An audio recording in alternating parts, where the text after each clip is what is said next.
when I came here,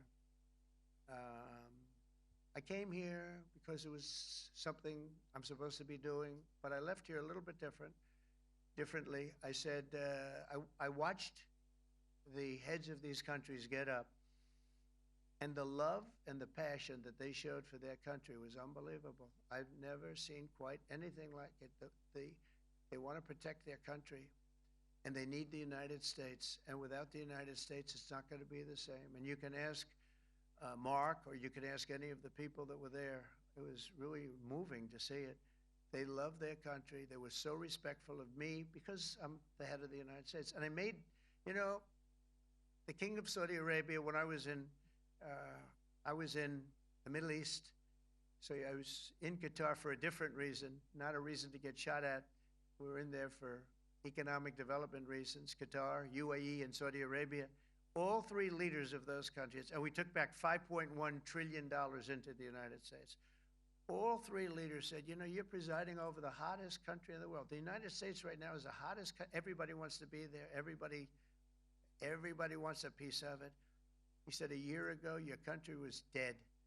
You had a deadhead running it. You had a country that was dead, and it was dead. You had people pouring through the borders. You had inflation. You had everything. He said, you've made it in 5 months at that time. You've made it the hottest country. This is the hottest country in the world. The United States right now is the hottest country in the world. And when I was around that table, it was a nice group of people, many of whom I knew from previous. When I saw the passion they had for the country, and almost everyone, and you probably have the tapes, it was very public, but almost every one of them said, thank God for the United States. Without the United States, they couldn't really have NATO. It wouldn't work. It wouldn't work. It will in the future because now they're paying much more money, but it wouldn't work. It was great. And I left here differently. I left here saying that these people really love their countries. It's not a ripoff, and we're here to help them protect their country. National News Desk is America's News Now. Breaking news this morning as President Trump continues his push for peace in the Middle East with help from our NATO allies. And thanks for joining us. I'm Jan Jeffcoat. It's Wednesday, June 25th. President Trump and the Netherlands right now talking with world leaders after they agreed to increase defense spending. Mark Boyle, following all the latest from the live desk. Mark, Trump set to speak in just a few moments. You see him walking out. We already heard from him earlier this morning. He said the U.S. military strikes were a success and did stop Iran's nuclear weapon ambitions. He was with Defense Secretary Hegseth and Secretary Marco Rubio, Jan. They were talking about the strikes in Iran were successful, no question, hard stop. The president confirming that this morning, just a short time ago. We carried that live about 30 minutes ago. Now, all this despite both Israel and Iran accusing each other of violating this ceasefire agreement. Yesterday's attack spurred a harsh reaction from the president, who again is in the Netherlands right now for the NATO summit. Some new video into the live desk we can show you right now. The president taking part in a roundtable discussion earlier this morning with world leaders. Today, he pushed for an increase in defense spending, 5% of their GDP specifically. He spoke in the Netherlands a short time ago and does believe the fighting between Iran and Israel will end. They're not going to be fighting each other. They've had it. They've had a big fight, like two kids in a schoolyard. You know, they fight like hell. You can't stop them. Let them fight for about 2-3 minutes. Then it's easier to stop them. And then Daddy has to sometimes use strong language. You have to use strong language. Every once in a while, you have to use a certain word. And turning to a couple live pictures for you this morning. First, the Western Wall in Jerusalem, and then Capitol Hill here to my left this morning. And this is where congressional leaders are going to have classified briefings of the escalating conflict.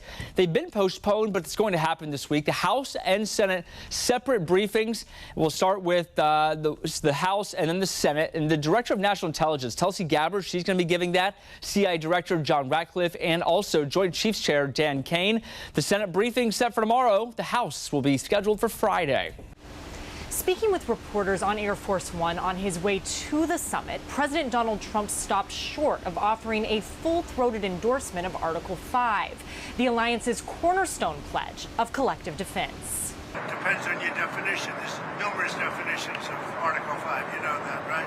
In a statement, NATO leaders reaffirmed the group's ironclad commitment to collective defense. And NATO chief Mark Rutte, whose relationship with Trump extends back to his years as Dutch prime minister, said this. For me, there is absolute clarity that the United States is totally committed to NATO, totally committed to Article 5. And yes, there is also an expectation, which will be fulfilled today, that the Canadians and the Europeans will speed up their spending. There he's referring to an increased NATO defense spending pledge, something Trump has been calling for years. It's a commitment to boost spending to 5% of their GDP over the coming decade. That's up from the current target of 2%. Something that no one really thought possible. And they said, you did it, sir, you did it. Well, I don't know if I did it, but I think I did. This will be known as the Hague Defense Commitment, which is pretty good, pretty appropriate. Separately, several conflicts were top of mind during the summit. This comes just days after the United States attacked 3 key nuclear sites in Iran with the goal of destroying those facilities. And as the war in Ukraine rages on, President Volodymyr Zelensky met with several leaders, including Trump, on the sidelines of the summit. At the White House, I'm Julia Benbrook.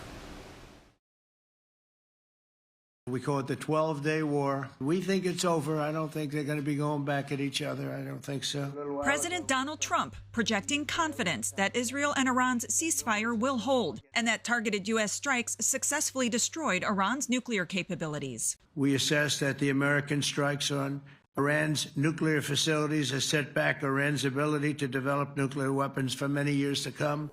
Comparing the impact to World War II. Actually, if you look at Hiroshima, if you look at Nagasaki, you know, that ended a war too. This ended a war in a different way, but it was so devastating. This counters an initial U.S. intelligence assessment, described by sources briefed on it who say the U.S. strikes did not destroy core components of Iran's nuclear program and likely only set it back by months. Trump acknowledged the existence of the report, but dismissed it as preliminary and inconclusive. Since then, we've collected additional intelligence. We've also spoken to people who have seen the site, and the site is obliterated.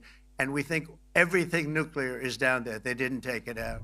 On Capitol Hill, agreement runs largely along partisan lines. Donald Trump has a long history of distorting and putting his own take on U.S. intelligence assessments, regardless of what it actually says. So you have the Iranians that are saying, look, we want to negotiate peace now. Obviously, we impacted their facilities. Trump confirmed today the U.S. will meet with Iran next week about a potential nuclear agreement, but has repeatedly said he doesn't feel that formality is necessary. I'm Laura Aguirre reporting.